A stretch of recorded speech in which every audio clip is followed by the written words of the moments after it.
Hey, everybody, welcome to another episode of Cocktail Classified. We are here at Arizona Cocktail Week doing some recordings. I'm here with my friend Kyle.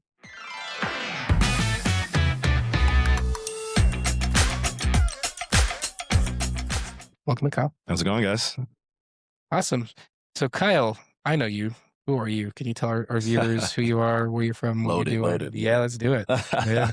I'm Kyle Marvé. I'm the Remy Martin West Coast brand ambassador. I am headquarters in Los Angeles, and I do education and advocacy for all of our West Coast markets. So Arizona, obviously, we're here. Washington, Vegas, more times than I can count. Yeah. And they told me Hawaii, but still haven't sent me there. So I think that was like sign on bone. Okay. Are those your bigger markets for the brand? For the Remy Martin brand, California is going to be a really big market. Yeah. Vegas is also a burgeoning market. Arizona, always been great. Seattle, another one. And you know, I think California split up the way it is like two different just things in itself. It's NorCal and SoCal. So yeah. I go back and forth between NorCal and SoCal so much. Yeah. So you travel like up and down pretty much almost every week. Yeah, all the way down from San Diego up to, I just did a casino dinner for Lunar New Year. Okay. That was last week, and that was in Brooks, California. Okay. Yeah, it's really beautiful up there. Where is that? This is good. It's fine. Yeah. I flew into Sacramento. Okay. And from Sacramento, I think we drove about another 45 minutes north. So yeah, for sure. And I know you came to Houston too, right? For some kind of. I was in Houston. Immediately after NorCal. Yeah. Came to Houston for Remy V launch. Yeah.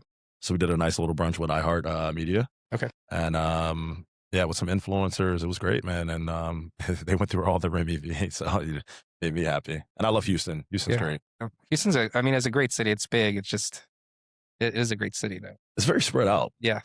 It's definitely not a walkable city. A lot of people that come in like, oh yeah, we're just going to walk. No, you're not. It's going to be a 15-minute car drive. Yeah. And I stay at the same hotel every time I'm in Houston. It's like the Moxie right downtown because one of my favorite places off the record is right next door. Oh yeah. Yeah. They do a lot of, that's a cool bar too. Do a lot of cognac in there. Yeah. And it makes sense. It's right there in that hub downtown. Mm-hmm. And then you got a Taste on the corner. Taste is right there. Yep. Taste is another big institution in Houston. So we did that Remy V launch at their other location in Sugarland. Oh, the Sugar. Okay, then I think that's their newer one. Yeah, and so that's why I said that Houston is really spread out. I don't know if that considered Houston. It's still part of Houston. Is it? It's still that was a drive. Yeah, Houston is an hour from Houston. Okay, yeah, that makes perfect sense actually. Yeah, that's how Atlanta is, and in some ways, Los Angeles. Oh yeah. Yeah, everything's an hour away. Yeah, with traffic too. Yeah. The traffic's a lot worse than Los Angeles. Yeah, for sure. Awesome. So you've been a bartender before, right? Oh yeah. So when did you get into bartending? So my start into bartending is a little bit non-traditional. I consider myself spoiled in a way because I went straight into bartending. I had no hospitality job before that. Okay. You know, the usual track where you you bus and then you bar back and then you become a bartender. Yeah. So I was living in New York and I was doing fashion marketing and I needed some extra money. Yeah. So I decided to take a bartending course in Midtown Manhattan. Okay. It was one of those 5-day, 8 hours a day for 1 week course. It was it's pretty funny because you get the specs for the cocktails. They give you a lot of history about cocktails and all the spirits. But when come time to make the cocktails, you're using colored water. Oh, so yeah. You have no idea what these cocktails taste like at all. But again, you do learn the specs of all the classic cocktails. And so I did that course, graduated. Yeah. Started the course on Monday, graduated on Friday. And then that Saturday, I was offered a service bartender job at one of the most popular bars on the Upper East Side in Manhattan. It's called Penrose. Okay. So jumped straight into service bartending. Once I got behind that bar, I realized how much I did not learn in that class. Okay. Yeah. There's a lot of learning on the spot. I'm a quick learner, picked it up super quick. Yeah. And I had an incredible crew around me of bartenders who wanted to see me win. Yeah. Like really OG guys. I've been in the game for a while. And yeah, they just kind of took me under their wing and just went from there, man. Took off from there. It was going from not bartending to service bartender at one of the most popular brunch spots. Okay. I say north of Times Square. Was you get your ass kicked. Yeah, for sure. And there's no law at all. And I was working 12-hour shifts. Okay. Yep. Okay. Yeah. Sounds right. I was working 3 days, Friday, Saturday, Sunday, 12-hour shifts, and I was making incredible money. So you probably making good money on those high volume shifts. Oh yeah, for sure. Yeah. And but I was going home and exhausted, just like passing out, waking up and going back the next day. But yeah, it was incredible. That was my start into the bartending world, and it took me a bunch of different places. Met a lot of great people. Kind of fell in love with the craft after that, man. And I actually taught some of my friends who had never bartended as well how to bartend, and brought them into Penrose as well. So I got some people under my wing as well. Awesome. Yeah. How long were you there at Penrose? I was at the Penrose for, I want to say, 3 years. Okay. I left to do a reality TV show in Mykonos, where I was also supposed to be bartending over there, but they didn't get our work visas in time. It was very, very quick. So they gave us this kind of like a BS title. It was called we were just VIP host. Okay. So we would host the celebrities in their cabanas, and while 8 cameras followed us around all day at work and then at the villa. So came back to the States after that show shot, moved to Los Angeles and bartended for a bit there, and then moved up into management position with a big hospitality group. Okay. Yep. Yeah. So you cut your teeth in New York. Yeah. That's awesome. Right. I'm so grateful for that, honestly. I could have picked it up anywhere. I've lived all over. I don't know if you know, I'm a military brat. So I was born in San Diego, lived there for about 2 months. Okay. Then we moved to the East Coast. So I've lived in New York. I lived in Norfolk, Virginia for a little while. Finished high school and did college in Atlanta, Georgia. Okay. Then to Philadelphia and then back to New York. Okay. And then ultimately to Los Angeles. But yeah, I was really glad that I was kind of thrown into the fire with the hospitality industry and bartending in New York, because I feel like it made me such a strong bartender. Yeah, for sure. That seems like the traveling too and the moving around where you're living, you've had a big cultural diversity. Oh yeah, as far as that's concerned. For sure. I mean, me myself, I'm Black and Puerto Rican, so I got a little bit of diversity going on myself. And just New York is the melting pot. I think living in Los Angeles, I realized how spread out it is not just geographically, but just the pockets of like diversity. It doesn't mix as fluidly as New York is. So everybody kind of stays in their right. Yeah. Well, for example, I live downtown, about 2 blocks away from crypto. Okay. And where the Lakers play. Yeah. We follow each other. I'm a huge Lakers fan. For sure. Literally walk over to the game. Yeah. But I cannot get my friends to come down and visit me, man. Okay. Yeah, I cannot get them. We have to meet at like a neutral point. Heard that. Yeah, man. It's pretty spread out. So. Okay. Awesome. So which of the cities are your favorites that you've lived at? So I get asked this question a lot. Living in New York and now living in Los Angeles, people always ask me, what do I like better? It's apples and oranges. Yeah. New York just had a blizzard last week, and then I think they had one 2 weeks before that. And I just see all my friends and family back home and looking at them posting on Instagram those like the weather or the temperature, and they're all bundled up while I'm on my way to the west side in Los Angeles. So the weather obviously is better. Something about New York's energy, man, that's just it's incredible, man. You just it's kind of like it's palpable. You can feel it. So again, I mean, I take great things from both of them. Yeah. I love visiting both cities. I don't see myself living in either. Personally, really, I like Houston. I like where it's at, but I like Denver would be the other city I'd probably live at. Denver's a good time. Cities. Yeah. Houston. At one point I considered moving to Texas. I think everybody in Los Angeles had those pandemic ideas of moving to Texas, man. I was gonna get out of Los Angeles, go to Texas. I had so many buddies move to Austin. Yep. Had a couple buddies move to Dallas. Okay. Yep. No Houston, but like I said, man, I just love Houston, man, and food is incredible. Every time I leave Houston, I feel like I'm 10 pounds heavier. Oh yeah, Yeah. yeah. We got a really good food scene. Oh, for sure. Underrated, I think, in my opinion. Yeah, Yeah. absolutely. Everybody thinks about Dallas and Austin, which makes sense with the Yeah. weather, but Houston's kind of like we are the fourth largest city in the U.S., but people forget that we have, or don't realize we have that bit of an F&B scene. Oh yeah, for sure. Yeah. Incredible too. And you guys have a pretty good cocktail scene too, man. Yeah. The trade there, they're so eager anytime I'm in the market. Especially with this new launch with Remy V, they were super eager to learn about the product and taste it. And like I said, when we did that Remy V launch 2 weeks ago, a week ago, traveling ambassador time. Yeah, I get you. Yeah, for sure. Yeah, man, we went through all the cases there. Yeah, awesome. That was great. Yeah, Houston's kind of going through the changing into the newer guard is coming in. Mm-hmm. Like us older mid guard are starting to like phase out or starting to do other projects or stepping into ownership or stuff like that. So it's very cool to see the dynamic change. Absolutely. When I go out to bars. Yeah.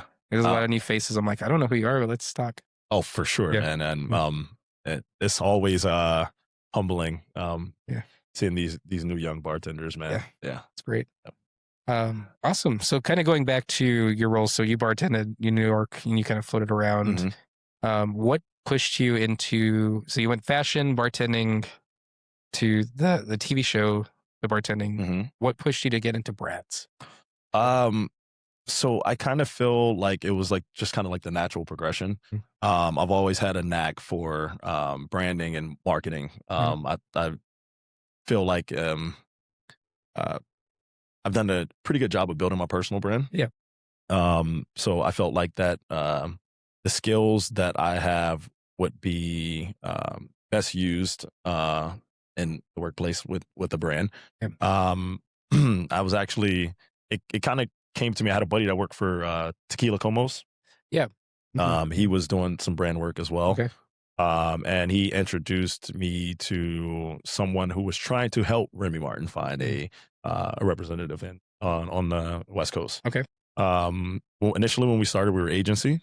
And then I quickly learned how volatile the supplier side is. So we were agency, and then 6 months in, the agency contract was up.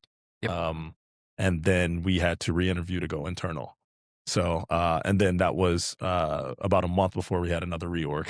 Okay. So I've seen a bunch of reorgs since I've been on the supplier side. So that was a big surprise for me, just how you have to stay on your toes in this and on the supplier side. But I felt like it was just kind of natural progression to move from behind the bar and then management into the supplier side. Okay. Yep. Awesome.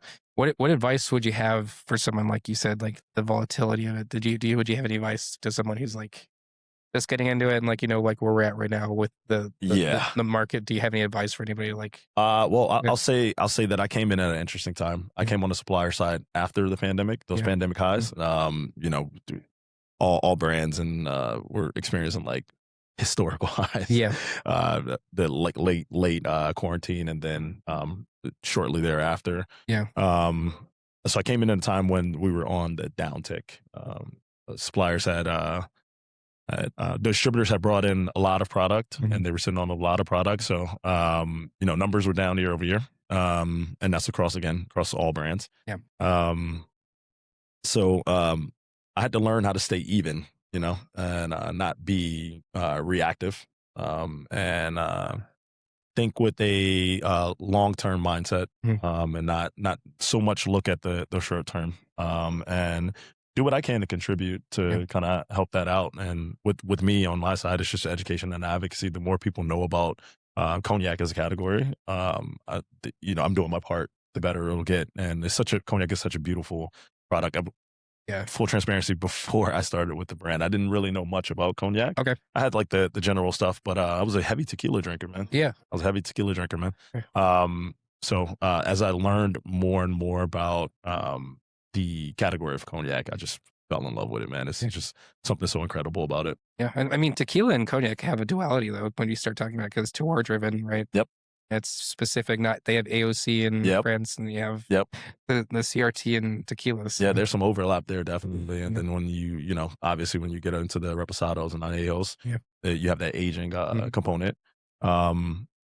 another thing that really helped me out, I think I signed my offer letter. I did like 6 interviews, Okay. all virtual. Mhm. Our team is in New York. Obviously, I'm in LA. Yeah. And I signed my offer letter, and I think within like a week, I think I signed my offer letter on like a Tuesday, and then I think on like that Sunday or next Sunday or Monday, I was on a plane on my way to Paris. You go get the train. Jump Awesome. on a train and head down to Cognac. Yeah. So, you know, they got me with a blank slate, nice little canvas to Yeah. kind of build that knowledge on. You know. Yeah, I love Cognac. It's my favorite. Oh, it's But, beautiful. yeah, I dude. love going out there. It's been the 2019, right before the pandemic, we went out to Cognac for another brand trip. Yeah. We're there for a week, and it's just like I think that's where I'm going to retire Oh yeah. if I ever retire. Honestly, it's a nice place, man. Uh, I remember just being so excited on that train going down. I think it was about 2.5, 3 hours Yeah, by it's train. And some of the other ambassadors were sleeping. I could not go to sleep, dude. I was just like so excited, just watching as those the city landscape slowly Yes, turned into those rolling Mhm, hills, and mhm. then it just got more green and green and green, and then we finally got to Cognac, and it's just stepping off that train was something that I'll never forget, honestly. Yeah, it's super green, and I remember all the yellow flower fields Oh yeah, for that sure. were in bloom. Yep. 'Cause you're just flying by on this Uh-huh. train that's going super fast. And we got there at a good time. It was about, I want to say, a month and a half after harvest. Okay. Yeah. I think that year was a late harvest too. You know, with all the climate change stuff going on, Yeah. it varies. So yeah, we were there about a month and a half after harvest. Okay. Yeah. We went right before, like a Oh, week and a sick. half before the harvest started. You guys get a chance to walk through the vineyards? We did. Yep. It was great. Were you Seeing with the grapes. were you there with a Masson Ferrand. oh, nice. Yeah, all their facilities. Yeah. Great. So definitely trying to get back. It was a bit of a short trip, so we only got a chance to tour our maison. Yeah. Definitely want to go back and check out some of the estates and maisons of the other houses. Yeah. And that's the other thing about Cognac is that while it may seem like other categories, competitors in other categories, they're like kind of bludgeoning each other Yeah. for market share. Yeah. With Cognac, you know, I feel like it's more fraternal. Yeah. You know, the more eyes that we can get on the category, especially with our category leader, Yeah. with Hennessy, Yeah. sometimes we go on accounts and you know, you'll get owners and they'll compare or kind of rank where the cognacs are. And one thing that we don't do is we don't disparage competitors Yeah. at all, right? We want to highlight the differences in house styles, Yeah. and the differences where you pull those grapes from, Yeah. the different crews, and there's so many different components that go into it. And it's like a preference, like you have a favorite pizza shop. They Yeah. both make pizza, but you know, there's subtle differences that makes that your favorite pizza. And Exactly. the same thing with cognac. It's Yeah, just that's for sure. And like even like they get along with each other, all the different producers. Yeah, like absolutely.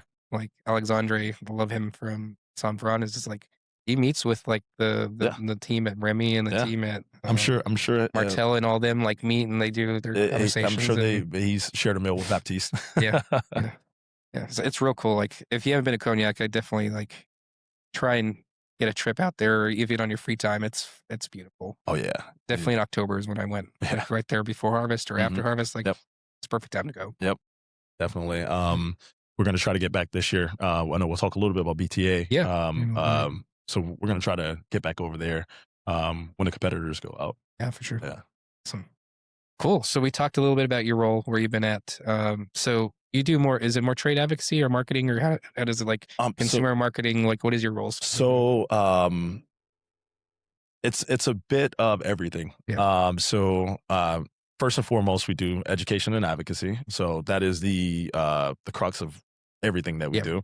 I split the country with another guy named Kyle, and Kyle's in Chicago, and he does the eastern half of the United States, and I do the western half. So we'll go to markets like even here. A lot of what we're doing is just trying to educate people, trade, and consumers. Like last night we had a carnival. Yeah, the carnival. And I actually didn't realize how consumer focused that was. Yeah. So a lot of it was showing that new product and giving education about that Remy V. So that's the biggest slice of the pie is the education and advocacy. We also help with cocktail ideation. Yeah. We create and execute some of our larger trade events, some of our larger consumer events. we'll be actually doing for the third year in a row. We'll be working with a big hospitality group to do Coachella and both weekends of Coachella and Stagecoach as well. Cool. Okay. So heavily involved in that. It's I just love for someone who gets very bored easily. I love my job because it's always something new. It's always something fresh. I get to talk to so many different people. I get to travel, obviously, stacking up those sky miles. Yeah. And so it's always something fresh and new. Yeah, it could be one thing one day and then another thing, a completely different thing another day. We work really close with the brand team in New York as well too. So they lean on us for a lot of ideas. We are the eyes down here and the feet on the street. We, in our position, we get the benefit of seeing trends as they start. Consumer drinking trends, where cocktails are going. We get to one day I may just be sitting at a bar all day, just chatting up with the bartenders, doing a little consumer sampling on some Remy at the bar. The next day I may be on calls from 8 a.m. until 5 p.m. So I'm very grateful for all of it, though. I'm learning so much. So much. Yeah. You definitely I enjoy sitting and talking with you. You're very knowledgeable with your stuff. So yeah, we've chatted a bit. Yeah. And I do definitely could see that the bartender's in you because you enjoy, like, the whole reason I left back house in the kitchen, because like I love my solitude and seeing the same faces every day by day, but then I got tired of it, so I like, hey, I want to go bartend. That's when I jump in front of behind the bar and talking to people, and like it's always something new each day. So it's funny. I don't know if I was always a people person or if bartending developed me into a people person. I just love to talk to people, man. I love to listen to people as well. So that helps me a lot in the shop. You would think as in this ambassador role that it's more you're talking to people. But even the way that I structure, we just had a distributor training with inside sales for our distributor here in Arizona. That was earlier this week. And I just let them know, first thing I let them know is like, this is not going to be a lecture. I like to keep my trainings conversational. I want you guys to interact. That's how you're going to connect with our product. We have, for example, we have recognized tasting notes, right, as a brand, even down to how we would describe visually how the cognac looks when you hold it up. So I keep those on tuck, and I let them know, I disarm them. I say, I want to say everybody's palate is different. It's a composite of your tastes and your experiences and your memories even. And I say, you can yell out anything. I want you to be able to identify things in there. And then I can tell you what we recognize as brand tasting notes. So I did a training once, and after I said that, somebody yelled out cotton candy. So that's a new one. I've never tasted cotton candy in our cognacs, but they will remember that. They will remember that. For sure. I find like even like talking like cocktail descriptions, like there's certain keywords, and it's like that cocktail's gonna sell more because it's a word. Oh, for sure. Or if the bartender, you train your bartender like, oh, it's gonna smell like this or it tastes like this. Like, So, what I try to do is I try to turn every person on the trade side into an ambassador, to a mini ambassador. If I've done that, if I've left them with some knowledge that they will remember and be able to impart onto the customer, they have the most important. People behind the bar are the, what I consider probably the most influential in our industry. They are DTC, direct to consumer, man. So if you can get them on board, get them to not only enjoy the product but retain some of that information, then it's a win in my role. For sure. Definitely a win in my role. Awesome. So since we're here at Arizona, let's talk about Arizona Cocktail Week. Oh man, is this your first Arizona Cocktail Week? This is my second. So my first was not last year, but the year before. And again, so the the world that I came from, I didn't really travel to a lot of the trade events. Like I didn't go to Tails until I was on the brand side. Okay. So Arizona Cocktail Week, Portland Cocktail Week, all of those really fun big trade events were kind of new to me. Yeah. So I didn't know what to expect the first time that I came. And I feel like a vet now. Okay. I feel like a vet now. And this is only my second year. Yeah.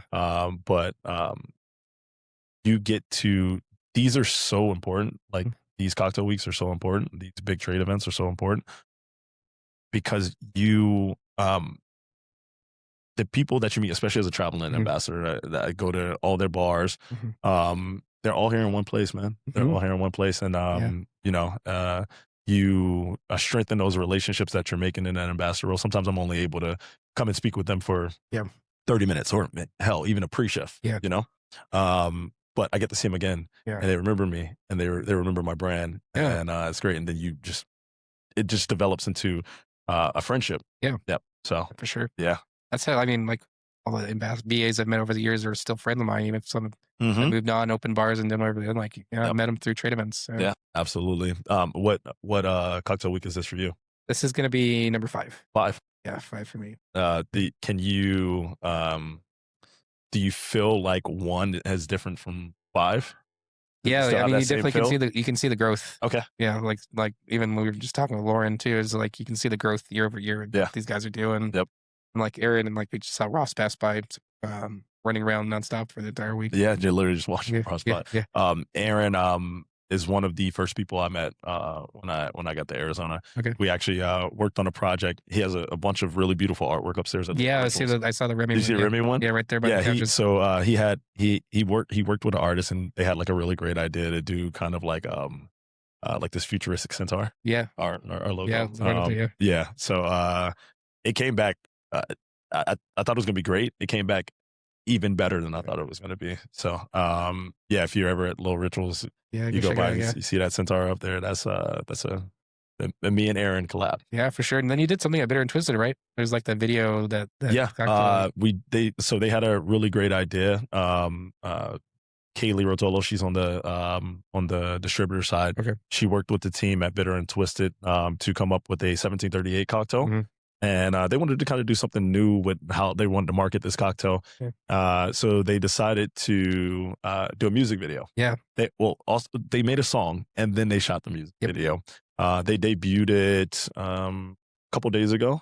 And I mean, it was I didn't know what to expect. I knew it was going to be good.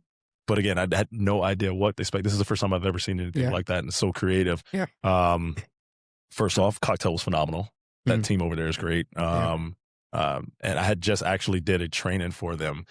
I landed in, I got to Arizona a little bit before Cocktail Week started. Yeah. So I was doing a bit of a market visit, hitting up some of our accounts, doing some trainings. I landed at the Phoenix airport. The distributor came and picked me up from the airport and we went straight to Bitter and Twisted. So pulled up at Bitter and Twisted with my luggage and everything. Yeah. And we just jumped straight into a training we did in our core portfolio. That team is incredible, man. Oh yeah. Super curious. They were super engaged, man. They asked a lot of really great questions. Yeah. And I got a chance to meet them all face to face before we did the cocktail debut a couple days later. Yeah.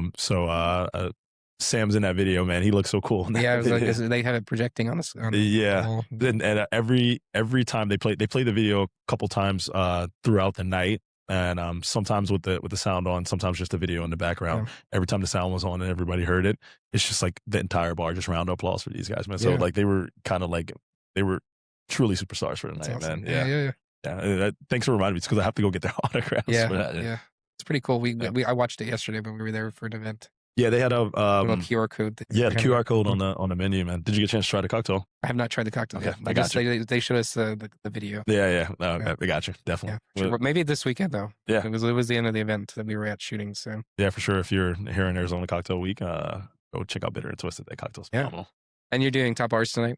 Doing Top Bars tonight. Who do you guys get partnered with? We're with Sip and Guzzle. Oh, okay. Cool. Yeah, so we got a really cool concept. We actually just did a seminar with them yesterday. Yes, that's right. It was upstairs. Upstairs at Little Rituals, and they were talking about dueling concepts. So if you're familiar with Sip and Guzzle, they are two different concepts. Yeah. So we're going to be doing something really cool with them at Top Bars. Yeah. Yeah, I'm excited for the cocktails that they made for us. Yeah.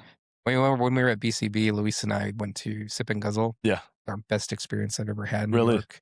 We also knew Dre, and she gave us the homie hookup. So Oh, nice. we got to sit and shine. Yeah. Because they were booked. Uh-huh. So right there at the booth. So we were able to order from both bars. It was great. Sick, so bro. we got ordered from each. Was that your first time there? Yeah. Oh, nice. So a really great experience for the first time. Yeah.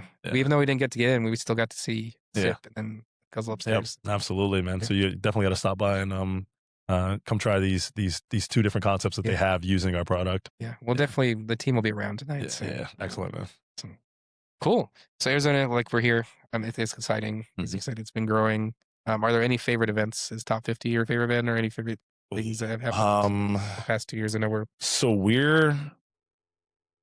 we don't get a chance to go to everything. Yeah. Obviously on the ambassador side, with we usually use these weekends to do full portfolio. So not just Remy Martin. So we have our other products under the Remy Cointreau umbrella.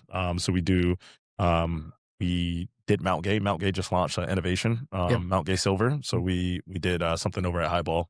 We have a Remy V pool party that's coming up. Another innovation from our portfolio. So I say that to say that we don't get a lot of time to go to all the events that we want. I would have to listen. I love Top Bars, man. I love Top Bars. Just seeing all that talent in one space, man, and them coming up with such cool, like, creative things, and then all of the homies are in one spot. Yeah, all the homies are in one spot. So, you really take this time to connect, and then also exchange ideas. Yeah, exchange ideas, which is a really big thing with these trade gatherings. Is that you get to commune, and then you get to see what's going on the other side of the country with really reputable bars and OGs in the industry, and so mostly just really great exchange of ideas here. So Top Bar is my favorite. Top Bar's your favorite? Yeah. The first year I was here, we the bar that I used to own, we were there doing Top Bars, and then the following years now we're on the other side. Oh, nice. Yep. So I haven't. I'm thinking about changing my flight because I haven't done Slinger. Oh yeah, I haven't done Slinger. So we're supposed to leave around the time that Slinger is going on, so I might change my flight to the next day so I can go check out Slinger. Yeah, Slinger's worth. I would recommend. Yeah, it's a fun competition where they structure it. Yeah, definitely. I think that's the book end of the events. Yeah, it's basically the end of it. Yeah. So I feel like I definitely stay for that. Yeah, for sure. So speaking of competitions, let's transition into Bartender Talent Academy. Bartender Talent Academy. Tell us about it. I know it's Bartender Talent Academy is an international competition that we host every year. So you have talent from all over the world that we do regional competitions, and then we have our national, and then the winners from the national will go to France, to Paris. They fly into Paris, and then they go down to Cognac to compete against the other international winners. So this year, the competition is going to focus on batch cocktails for VSOP. In the past years, we've done riffs on classic cocktails. We've used it to try to find a new hero cocktail for the category. Yeah.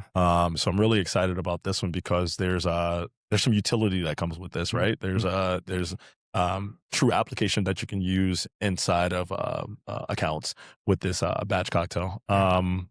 So yeah, man, this is also one of my favorite things that we do. We get to travel, and I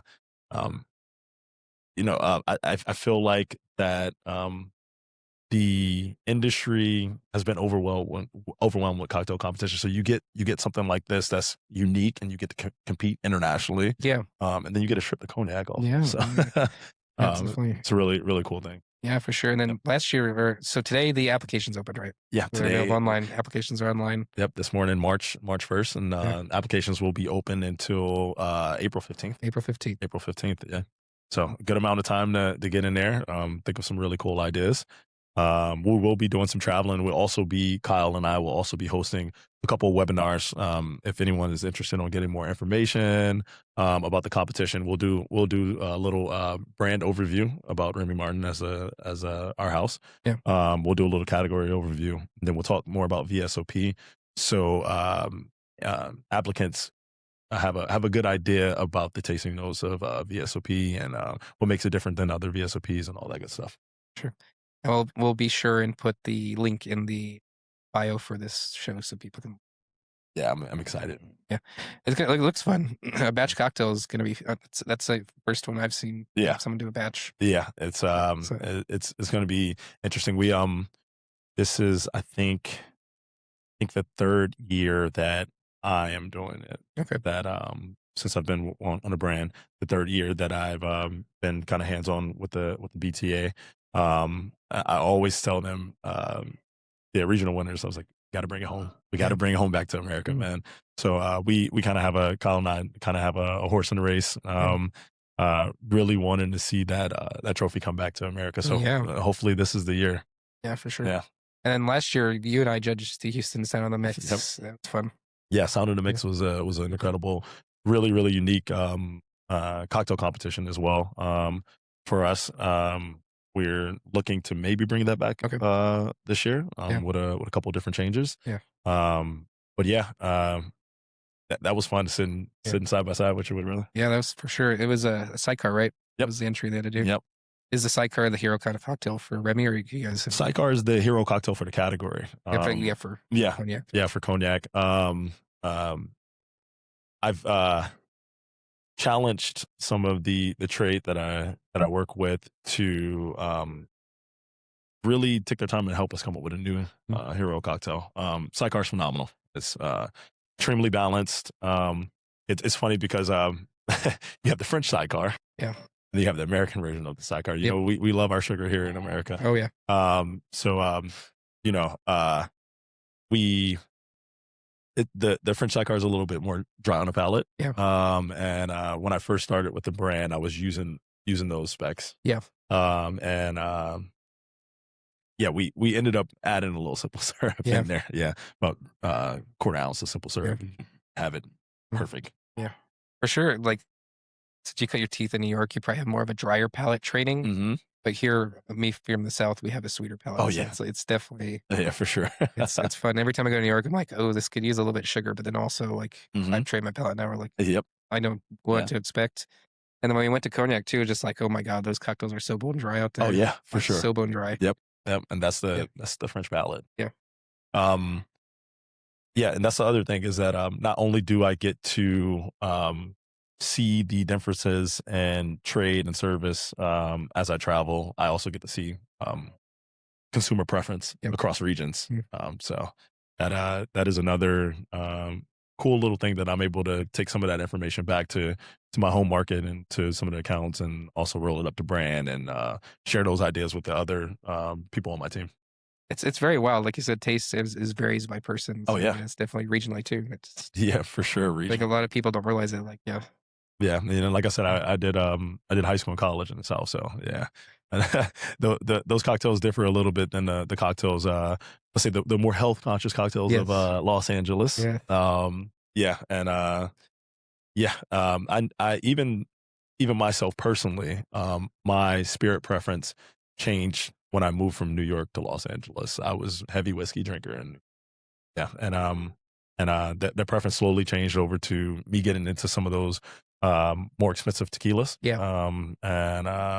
I kind of fell in love with that category as well. And now obviously Cognac is my go-to, man. Yeah, for sure. That's awesome. This is a question I've been meaning to ask you. I've been wanting to ask you for a minute. So it's about cocktail competitions. So I know you and I judged in Houston, and you've judged people. So what advice would you give someone? Because, you know, like there's always a winner and a loser. Mm-hmm. And we've seen interactions where people were not necessarily happy with the judge's decision. Yep. Right. I remember a particular one. Yes, you know which one we're talking about. What advice would you give to someone in that instance? Because I know I have my opinion, but I'm curious what your advice would be. I will say that I can even talk with no specifics, but about that particular incident. The contestant wasn't really happy with the results. I talked to him on the side. He actually had another cocktail ready for the next round. And I said, make your cocktail. let's try it. And it was great. Mm. It was a great cocktail. Yeah. I think that you don't, again, exchange of ideas, right? I never really view it as we're ranking this best to worst, right? We're just getting people familiar with the brand and showing that there are different applications. The cognac category, for example, you would be surprised how many people think it's just still their granddaddy's sipper. Yeah.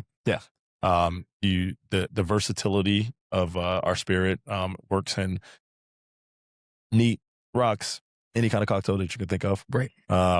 So his particular cocktail was the one that he was going to use in the next round was incredible, and we let everybody taste it. Yeah. You know, he wasn't competing anymore, right? Because he didn't move on to the next round. But I saw his reaction when everybody tasted it, and they're like, "Wow, this is great." Yeah.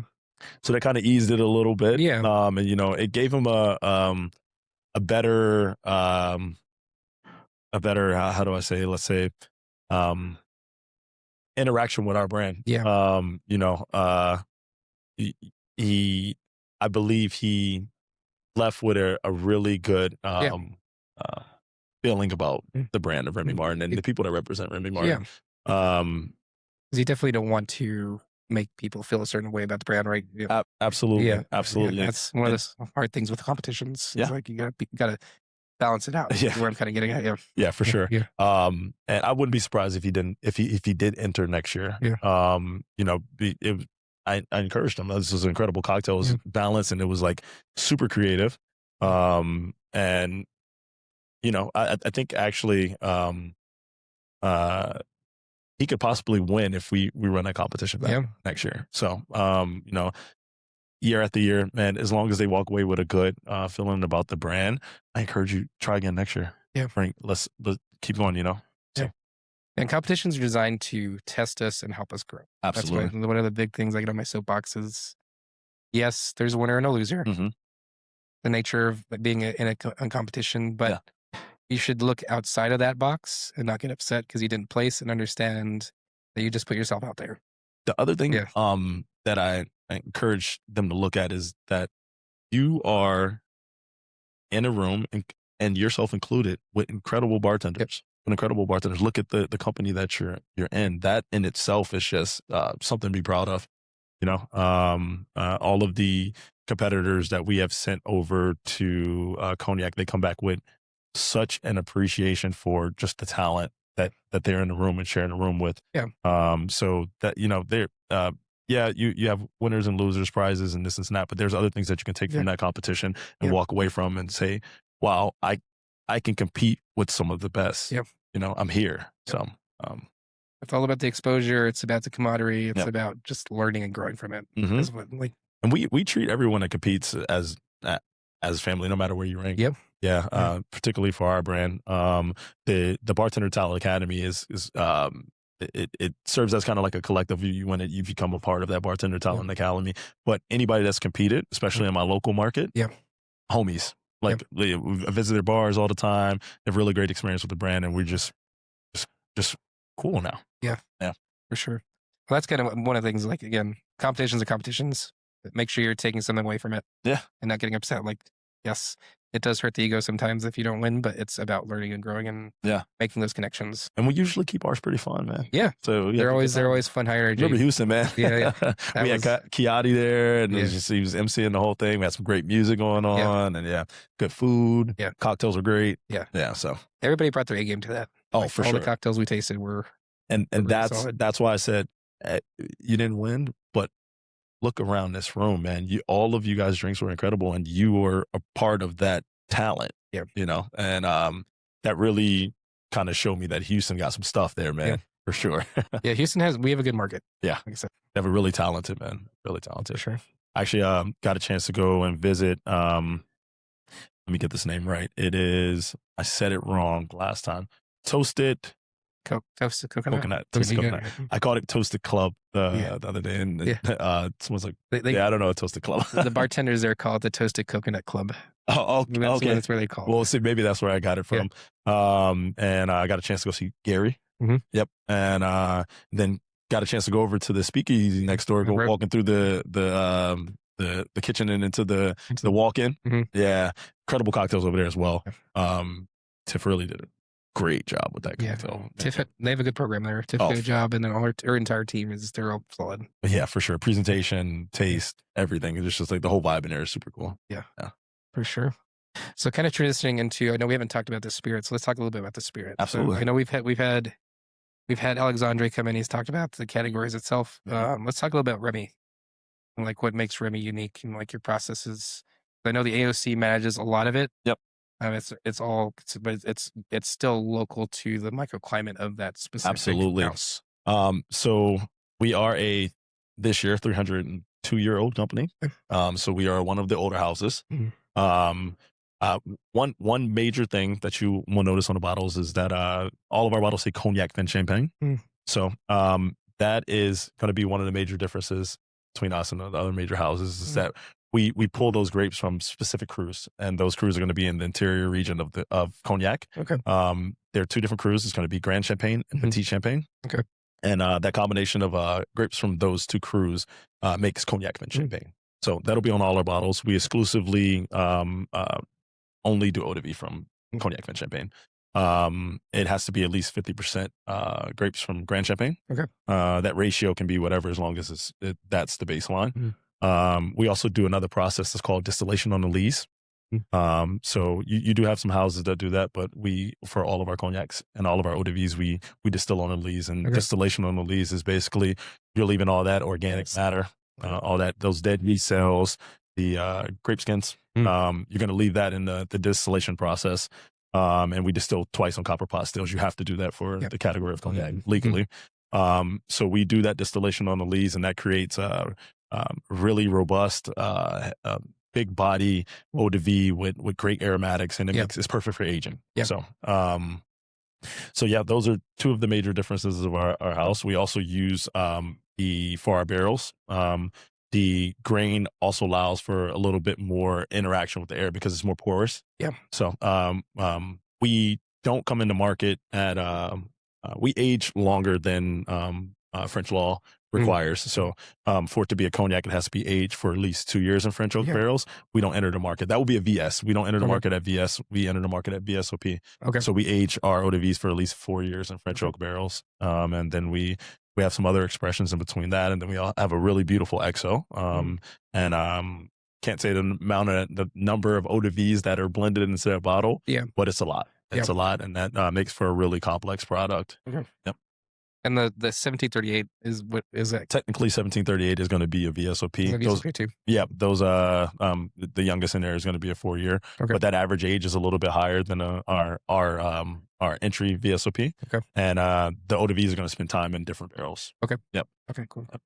And then you have the new one now, right? So the Remy V. Yeah. Right. So we actually have 2 other products in our core portfolio. Sure. We have I don't know if you've tried Tercet. I'm not. Tercet is beautiful. I'm gonna have to get you some before we leave Arizona. Okay. That's gonna be one of our newer products. That one went to market, I believe, in 2018. Okay. And it has some really unique tasting notes in there that you wouldn't taste in any other cognacs. Yeah. You got some tropical fruits in there. So definitely remind me to let you try that before we get out of here. For sure. And then we have Remy V. Okay. So Remy V is not going to be a cognac. And I wish I had a bottle here to kind of show it off. Visually, you see it, you're going to automatically notice the difference between that and our core portfolio. Yeah. And you've seen it before. It's clear. And I actually had somebody ask, is this a Cristallano cognac? Yeah. I'm like, no. It's not going to be a cognac. Yeah. It's not aged at all. It doesn't go in barrels at all. So it already can't check that box for cognac, but it's going to be grapes pulled from the same region. Okay. It's going to go through the exact same process.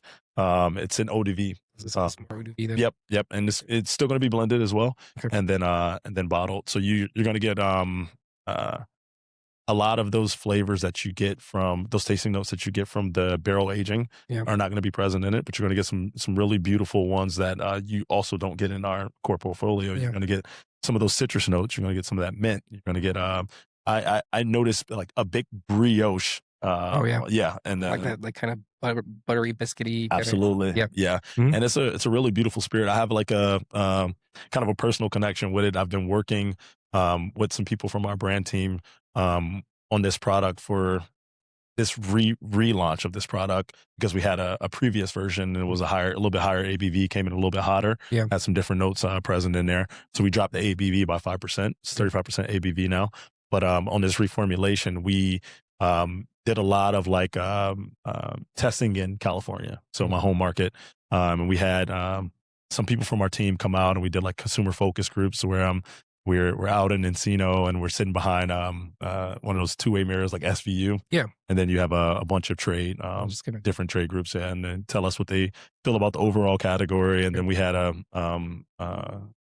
cocktail strategy that we were using before with the Remy V, and we were letting them try some of the drinks, man. And it's incredible the things that you hear when they don't know that somebody's sitting on the with the brand on the other side. So the incredibly honest opinions. Yeah.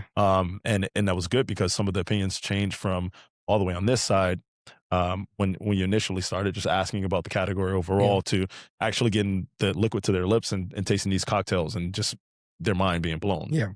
So that was a while ago. We showed them a bunch of different bottle shapes. If you notice, I'm not sure if you've seen the previous version of Remy V. So it looks similar to our VSOP silhouette. Okay. Yeah, same silhouette. It's going to be frosted as well, but it's just going to be clear frosted. Okay. It's a really beautiful bottle. Yeah. But we've switched the bottle to something a little bit more unique for Remy V. Yeah. And not using that same silhouette as VSOP. So even down to that, I was present when they were trying to go through the different bottle types. Yeah. So I've seen this reformulation or this relaunch of Remy V in its infancy. Yeah. And then we used California, Florida, and Nevada as a pre-launch test markets. Okay. Yeah, so we did a couple of launch events. I would say maybe October 2024. It's just being released nationally now. Okay. So I've been working with the product for a while, and I feel like this really unique connection with it. People on my brand would call me the Remy V guy. Yeah. Yep. So it's just kind of like seeing my baby go off to college now. Yeah. Man. It's definitely a cool bottle. It's very like retro, like the coloring and everything you got in there. Very Miami-esque. And even some of the brand imaging. So it's meant to be bright, energetic, high energy. So yeah, the bottling definitely speaks to that. The packaging speaks to that. Some of our marketing definitely goes right along with that. Even tomorrow, Monday, we'll be doing a pool party. So it's definitely for that daytime moment. It's great, man. It works really well in cocktails. I love how the liquid tastes. Just neat. I can sip on it. You're outside, you put a big rock in there and just sip on it. It's just such a great product. Yeah, the pour you gave us last night at Carnival was really good. Yeah. Chilled with the grape. Yeah, definitely. So we suggested that cocktail strategy, it was part of our cocktail strategy. We thought it would be cool to come up with kind of like a shot ritual because it is, again, that high energy moment spirit. So something so similar to we used the tequila lime salt as kind of the inspiration behind that shot ritual. And we wanted to use the raw material, so grapes. Okay. Yep. So you put that Remy V bottle in a bar fridge, your home fridge. You chill it. You don't want to chill it by shaking it with the dilution. You don't want to add more water to it. You just want that. You just want it to be chilled and the product just be what it is. And then you take some chilled white grapes. You can keep those grapes right in the same refrigerator. Pour that shot into a glass. Take that shot and immediately follow it with that chilled white grape. It is incredible. It was delicious. So we went through so many grapes yesterday. I was gonna say you got a lot of there. Oh yeah. Cool. Yeah. We've also been using it in nightclubs, some of my nightclub accounts in Los Angeles. How white spirits perform in bottle format in nightclubs. So I've been doing something where tequila's king in California, especially in that nightlife space. Where we have VSOP bottles in our section, and then we'll also have Remy V, and we'll have them chilled. And then we'll pour the shots and then we give them to the girls. And Um, we had them go through a whole case, Yeah. and that's 6 bottles, Wow. and they Yeah. wanted to know what tequila that was. Yeah. And I said, "No, that's Remy V. That's our new product." That's Yeah. okay. Yeah. I mean, and the nightclub marketing is something I've never like, really dabbed into. Yeah. Like, that makes So, the hospitality group that I work Yeah. for, they did nightlife, like, and it's one of those large hospitality groups, and that's global actually. But they have the majority of their venues in Los Angeles, Vegas, and New York. So I have a bit of experience in that nightlife space. So that was kind of crucial for me to bring over that Yeah. knowledge and those connections Yeah. and my network Yeah. when I came over into the brand side. So Okay. it helped me out a lot. Yeah, for sure. Yep. It's definitely useful. I know that that's a big category, Oh, for sure. nightlife category. Yeah, and having to serve in the bottle formats, which is really good for us with Remy V because it is easily mixable. Some of those common mixers that you see that go out on the tables for those nightlife sections, it works perfectly. One of my favorites is grapefruit soda. Oh yeah. Oh yeah, and actually it works with our VSOP with those lighter eau de vies and also with the Remy V. It's just a nice, easy drink, man. I poured the V in. I don't know if you saw me the San Pellegrino pomegranate one. Oh yeah, It's really good. I'm gonna have to do that. Yeah. Yeah, They have it just works. Mhm. It works nicely with it. Yeah. Awesome. Well, we're about to wrap up. So where can people follow you if they have any questions? Ah man, so I have my personal Instagram and my work Instagram. Yeah. You can follow both of them. It's gonna be my name, Kyle Marvé. Okay. And then my work Instagram is gonna be Remy Marvé. So that's Marve. I'm super active on both. We post all of our events. We post all of the things that we do on both of those, and you can also find the Bartender Talent Academy information. We'll be posting that for the duration of the application openings, and then we'll have the webinars and everything on there, so you can find everything that we're doing on my personal socials. Sure. And we'll make sure it's posted on our link as Absolutely. well on this Cool. episode. Awesome. Well, thanks for coming in, Oh Kyle. man, always. Yeah. I know we've been talking about getting you on for a while, so I'm glad we were able to finally sync. There we go, man. Arizona Cocktail Week, brother. Yeah, for sure. And then next time you're in Houston, maybe we'll do another one. Oh, let's we'll do have it. some get nerdy about something. Let's do it, man. We'll go get some drinks too. Awesome. Yeah. Thank you, sir. Yeah. Awesome. All right, and thank you all. This is another episode of Cocktail Classified. We'll catch you in the next episode. Give us a follow on the usual socials at Cocktail Classified, and see you next time. Thanks again, Kyle. See you guys.